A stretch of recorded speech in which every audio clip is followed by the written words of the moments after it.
welcome to another great episode of Mommyhood Unscripted. We so appreciate your time. We know you're busy, and we're so happy you found us and you're here. Well, we have Carrie Lupoli here with us today, and wait until you hear her story and her amazing message and mission for all of us. She is a certified nutritionist, an award-winning behavior specialist, and educator in schools around the world who's dedicated to empowering women through sustainable health solutions.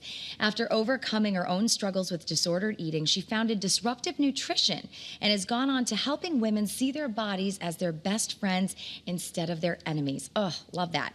Carrie is also the host of Diet Disruptors, which is an Apple Top 100 Health and Wellness podcast, which supports women through the science of blood sugar stabilization and behavior change. Most recently, Carrie was a TedX speaker for challenging the status quo in health and wellness and shared what she has learned over the last decade on the weight loss industry. And now she joins us on Mommyhood Unscripted, and we couldn't be more excited. Oh my gosh, that was a mouthful, but well, that's just a testament to all of the amazing things that you've been doing and championing for so long. Honestly, I was just so sick and tired of, like, as they say, being sick and tired. But yeah, when I really unleashed all that goes on behind the scenes of the diet industry and what I struggled with for so many years, it was like I just had to share it. I had to talk about it. You wanted to get your story out there. You were motivated. Yep. So I want to, well, first of all, you just came back from Singapore, you said? Yes, I have been on this crazy travel train. But yeah, I was in Singapore. We lived in Singapore for almost 7 years when my kids were little. My husband worked for Pratt & Whitney out of Connecticut. And they moved us all around the world for a little while. And they hadn't been back since they were really little. So we got to go back as a family, and it was really nice because my girls are almost 19 and 20 now. Oh my gosh. So yeah, we got to experience a different kind of family trip. Kids as adults. Yeah, exactly. And getting back to the roots too, right? Where they were from for a while there. And really quick on a side note before we dive into this topic, what is it like to raise a family overseas? Well, it was really interesting because when we moved overseas, we had one little girl who was 8 months old. And then when you live in Asia, you actually have this amazing privilege of being able to have help. So we had a woman, her name was Apple, and she helped us. And so I actually was like, what am I going to do? I was like, I got to do something. Wow. And so I was a behavior specialist. I was a special ed teacher and behavior specialist. And I realized there was no such thing as special ed in Asia or in Singapore. And it was these kids that were born with, disabilities or had reading, issues, learning issues. They weren't being serviced at all. So I had time because I had help and a baby. And anyway, I ended up starting the largest educational consulting firm in Southeast Asia to be able to support kids with special needs. That's amazing, Carrie. I just took the opportunity of living overseas and having this help to be able to help others. And then we adopted our second child while we were there. Oh, that's amazing. Yeah. We have a whole adoption episode too on Mommyhood Unscripted if you want to find it. And that in itself is just an amazing, beautiful thing. Well, when we went back to Singapore, we actually got to meet her birth mother. Oh, so it was crazy. It was crazy. It was amazing. All right, I think we need another episode on that with you. Whole other topic.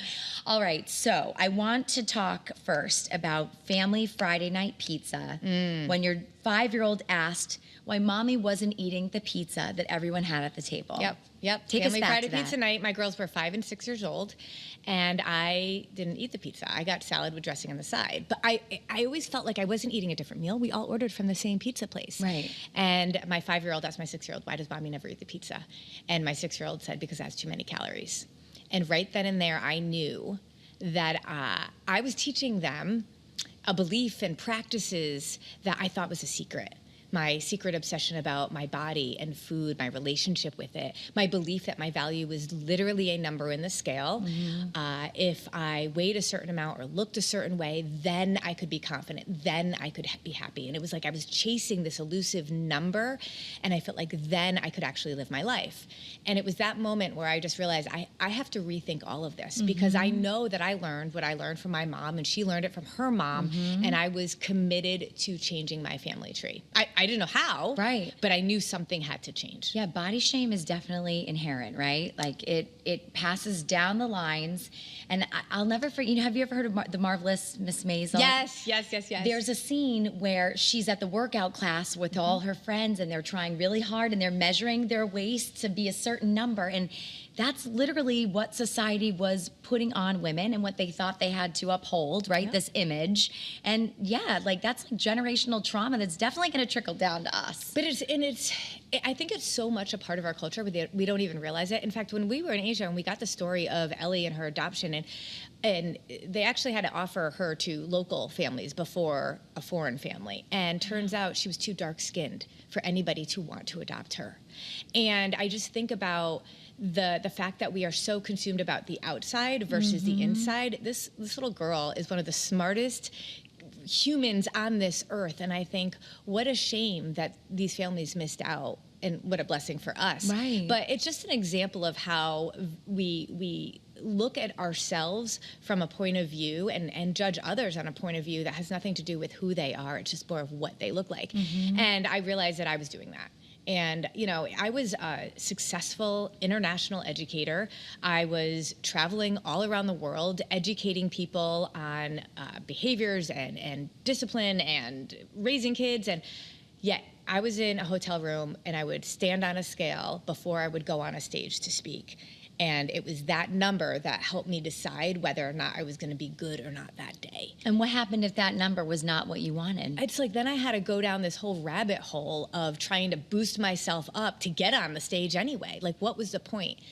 And it was about that time where when the girls talked about calories, where I really dug deep into our bodies, the physiology of it, because I thought a lot about the fact that, like, I don't eat these things, but yet I'm not losing weight. Like, I'm still going around this roller coaster. I'm still frustrated with my body. What am I doing wrong? Right. And that's when it got me down this whole really kind of cycle of what the diet industry has convinced us of: eat less, move more, counting calories, tracking all of your food in an app. And we're getting sicker and sicker, and we're not making progress. But the bottom line is we keep thinking progress is on the outside. Right. And I realized I was not healthy on the inside. And it wasn't until I started really digging into what do I want, why do I want it, and recognizing that health comes in every single aspect of our life. And it was when I started digging into all of the pieces, all of the layers of being the healthiest version of ourselves, I actually showed up for myself differently. I didn't go to the gym because I was mad at myself. I went to the gym because I knew I deserved to be strong, and that in order to live a long life where my kids didn't have to take care of me, then I was gonna actually show up differently. And it's so incredible how when you shift your thinking about why you're doing something, how it changes the way you show up, but also the results that you get. Right, you're happy with the results too, on top of it. Yeah, it's like an added bonus. Right, like I always say that the only number that we talk about when it comes to weight is the number we lift on this, on the bar, on the barbell, and working to get stronger. So it's been a real journey of self-discovery for me. But what's so incredible is that, gosh, my daughter Grace, when she was a senior in high school, it kind of came full circle where I realized she was the healthiest version of herself, and I had changed my family tree. Because about, I would say, 18 months earlier, an Amazon package came to my house, and I opened it up, and it was a tiara. And I was like, who ordered a tiara? And my daughter Grace, who was 16 at the time, comes running in. She said, I ordered a tiara. And I was like, why? What? And she goes, because I'm royalty. That's what she said. Oh, and I go, love that. What? And she goes, I know my value, and this tiara is going to remind me of that. Wow. At 16. And she goes, plus I've always wanted to be a princess. So I just thought, this is amazing. But then 18 months later, she was auditioned and cast as Belle in Beauty and the Beast. And when she stood on center stage and took her bow with that very same tiara on her head, I knew that she was the healthiest version of herself. It had nothing to do with the weight on the scale. And I was like, she knew her worth. Yeah. And she knew she was made for more. She went on to perform on Broadway. Wow. She's now studying musical theater at university. And I think, gosh, like, I really, where would we have been if I hadn't worked to change my insight and my mindset about my value being in a number. They were talking about calories at 5 and 6 years old, and then she bought herself a tiara 10 years later. That's such a full circle moment too. And that's like, we want our kids to succeed and we want them to see their value, but it starts in the home. It starts with us, which I think so many parents don't realize. If we don't see our value, if we're tracking our food, if we say things kind of like, oh, I shouldn't have the cake. I shouldn't have it. Or I'm being bad. Or I'm cheating. Right? I'm being bad. I say that all the time. Well, think about that. Like, this is where it's not that there's something wrong with you. It's just the way that we've all been raised. And until we bring up our self-awareness around these little nuanced things that we tell ourselves, then we really struggle to be able to, live. I like to call it food freedom, like living a life of food freedom. Right. And really understanding our body, what it needs, and then also recognizing how powerful our mindsets are in actually living a life of purpose. I think back to growing up, and that was when diet sodas were like in your face. The snack wells, remember all that? The like, 1 calorie or the 100-calorie little the things, little packets. And that is what I grew up seeing. And and it's weird. It's like you have to do this shift, like in mindset, like you're talking about. And my big humbled moment was after I had my daughter. I gained like double the amount of weight that I did when I was pregnant with my son, and I didn't know and I didn't recognize myself, and it was very, very hard to shed the weight second time around, and all the pressure and just how awful that you feel, and you make yourself feel, and you torture yourself, in this awful cycle. But for what? I grew a baby, and I was, breastfeeding at the time too, and it's well, there's this balance, and this is what I talk about as a nutritionist and a behavior specialist, right? That I want women to be lean and strong. It's not that, like some people say, you don't really care if we lose weight, and I'm like, wait. Weight gain is a symptom of something else. Right. Weight gain is a symptom of our health, our hormones. As a 50-year-old woman, I mean, trust me, I get all of that. And we also have to celebrate our bodies. We also have to recognize that our value is not in a number, but in order to be the healthiest version of ourselves, we actually have to show up for ourselves. It's like, why are we at the gym? Why are we focusing on our food and our eating? Is it because we are so driven by what other people think of us? Or is it because we are so driven at being the healthiest version of ourselves? I always say, like, we were not put on this earth to find the right diet, but we often live like we were, constantly searching for the perfect solution, when in all reality, if that's the goal, we will do things that are often deeply unhealthy. But if we are really focused on, like, I don't want my kids to have to take care of me when I am older. I want to make sure I can get up off the floor, and if I fall, and not break a hip. I want to be able to kick a soccer ball with my great-grandkids. I want to be able to literally continue to push, work, and just thrive, travel. And in order to do that, I'm going to show up at the gym. I'm going to show up, and I'm going to serve my body. And we look at food as often good or bad, or healthy or unhealthy. And then when you eat something bad, you feel bad. You feel guilty. And that's how we've been kind of conditioned to believe. But I like to look at it as food is not good or bad. Food serves our body and food serves our soul. And we need both. We just need to serve our body more than we serve our soul, because it's sort of like we can't have Christmas every day. Right, exactly. If we had Christmas every day, it wouldn't be fun anymore. And so we appreciate it when we do serve our soul. I went on a 2-week trip to Singapore and served my soul with no guilt. And as a person that is recovered from an eating disorder, I never thought I could ever eat to serve my soul without guilt. But when you shift your thinking and you realize there has to be a balance, and you understand the physiology of your body, it really isn't about calories in, calories out. And nobody talks about that. We just keep thinking eat less, move more. I train doctors, personal trainers, and they're all trained in caloric deprivation. Wow. But I always say, like, what thrives in a deficit? Like, name one thing that thrives in a deficit. Nothing. Right. And so we actually have to recognize that our body is built on a foundation of blood sugar. I always joke that the diet industry is all BS, but what the BS we really need is blood sugar. And understanding blood sugar stabilization means we actually have to eat in a way that allows ourselves to be fueled, where we're not having peaks and valleys. When you're really, really hungry, your blood sugar is super low. When you're really, really full, your blood sugar is super high. We need to be ready to eat, satisfied all the time. And just that is a game changer because you start listening to your body instead of counting and tracking. Right, right. Or even looking at the clock to see, right, what time it is and what I should be doing. Yep. So I guess, how does the blood sugar stabilization and behavior change work? Yeah. Is that like, how do you know what and how to identify a good blood sugar level? Well, this is what I always say, and this is what I think is super important, because before doing any nutritional approach, you should be able to say yes to 3 questions. 1, is it based in science, designed for my body to thrive? Diets are all based in science, but they're not designed for us to thrive. Right. Because, I mean, we do them over and over and over and over again, and the average woman that I work with has been dieting for 30 years and is heavier than she ever was. So it's clearly not working, right? Yeah. Or it's also not working because we're so obsessed, right? And we want to get off that obsession train.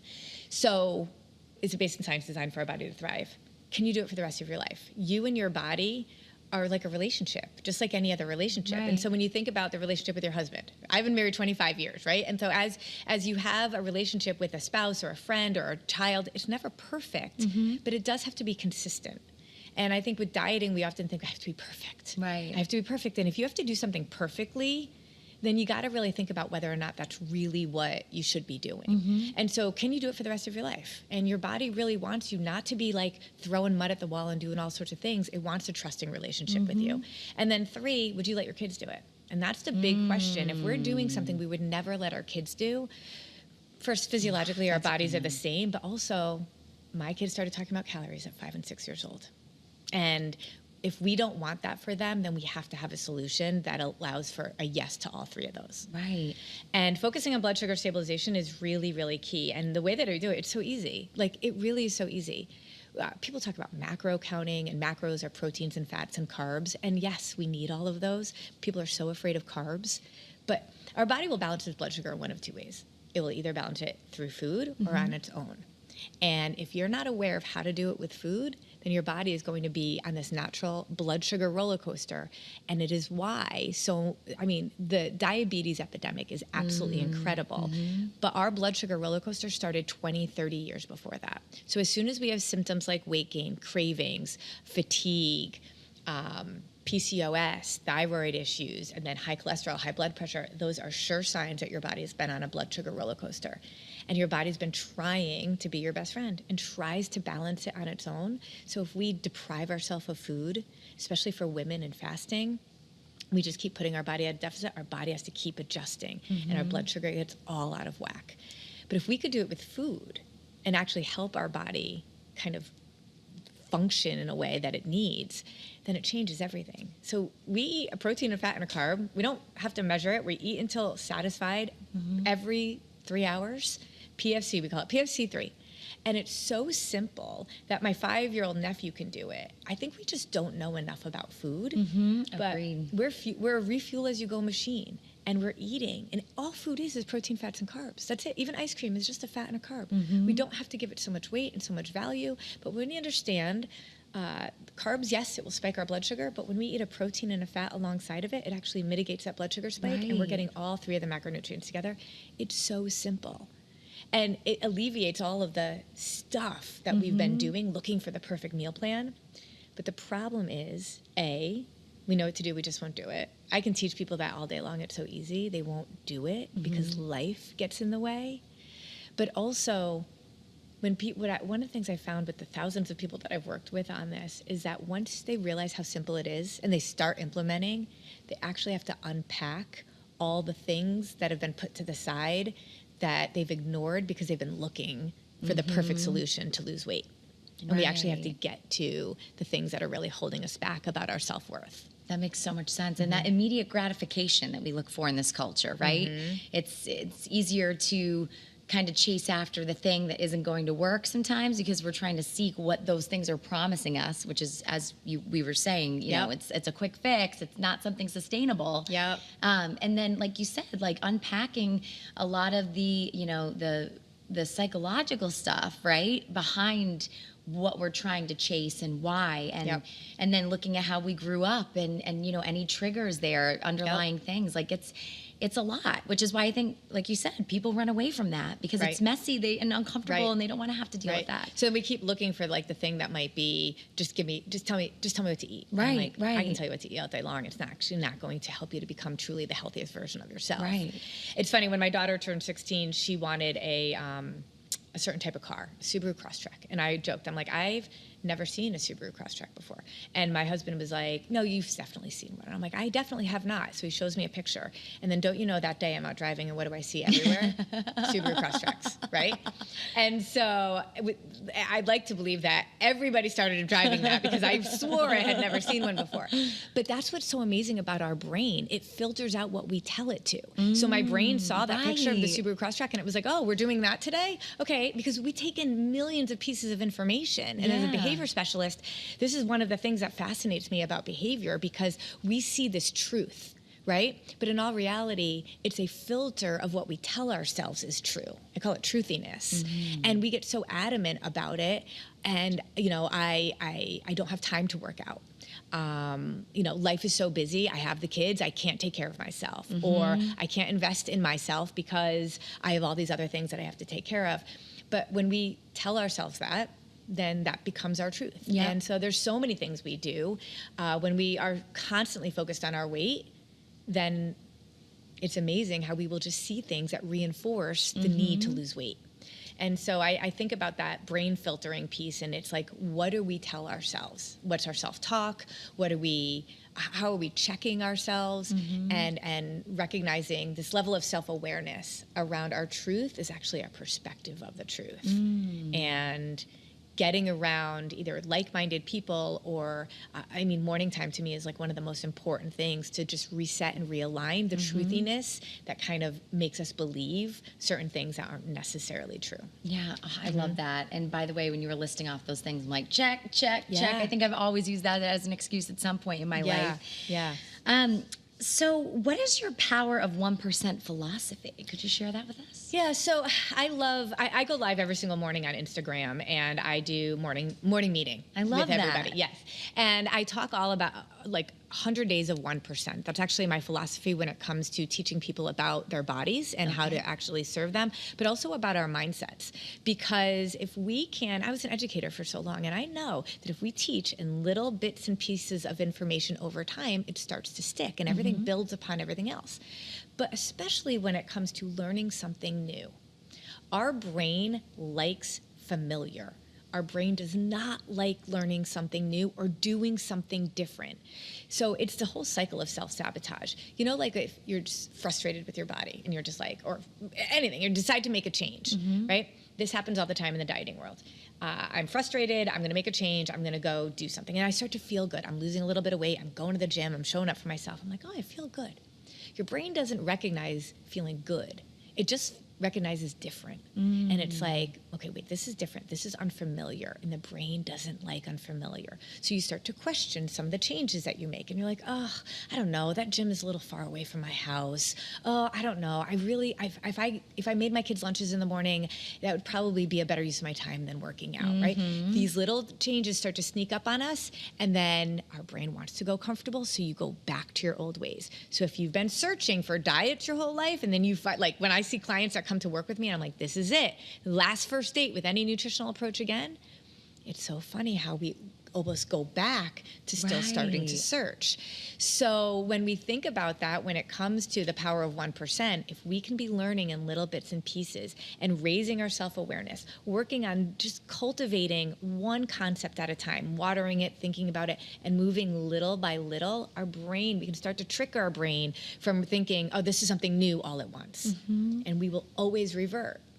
The concept of self-sabotage is innate within all of us. But sometimes we just try so hard to do something fast because we're frustrated or motivated. And motivation is not a strategy.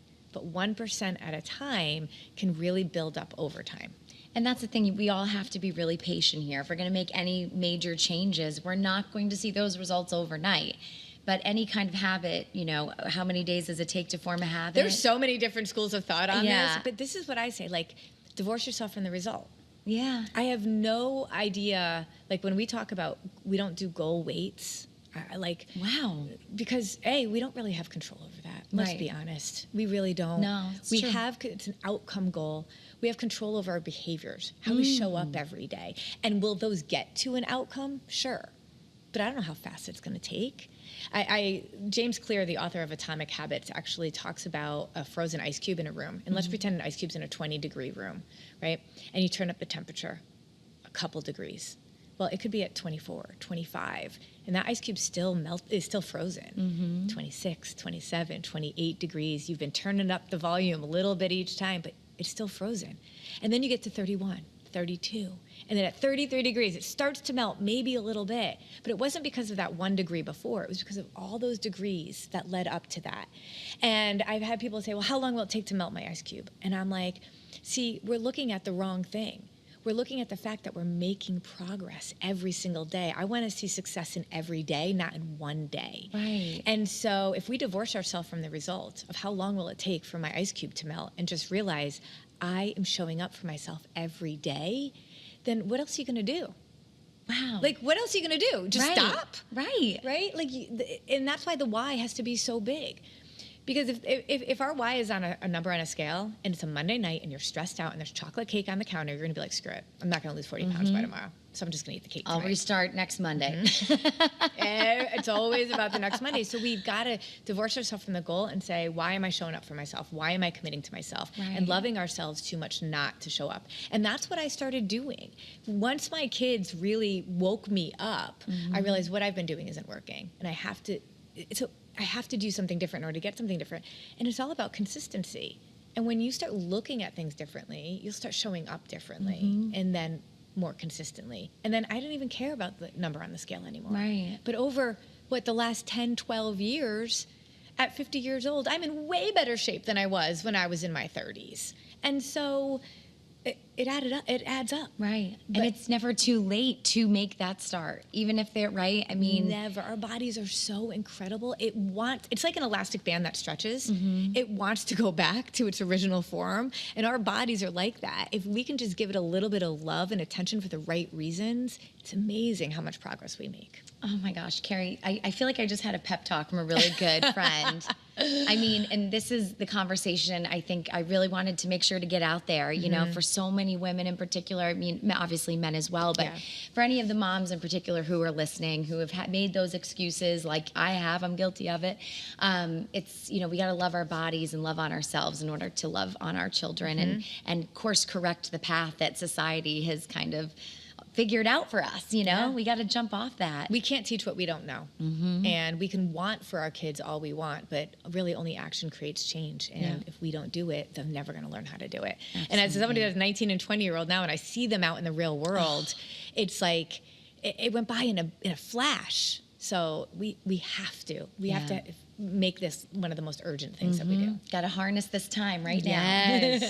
Carrie, how can we get a hold of you and learn more about what you do? Well, I have a website, carrielupoli.com, and I have lots of information on there. But I go live every morning on Instagram. That's awesome. So join me for my lives because I love to be able to inspire, to help others understand just how they can take a hold of their life and reset every single day. I mean, if you're showing up every day for yourself in the morning, you can't ever get that far off track. Right, absolutely. To wake up and start the day off like that. And what's your Instagram handle? It's at Carrie_Lupoli, Lupoli. Perfect. Yep. All right. Well, thank you so much, Carrie. And we're going to have you back on because we can talk about a myriad of things. Oh my gosh. You're an Yes, expert. anytime. Thank you. Thank you. Appreciate it so much. And thank you so much for joining us on Mommyhood Unscripted.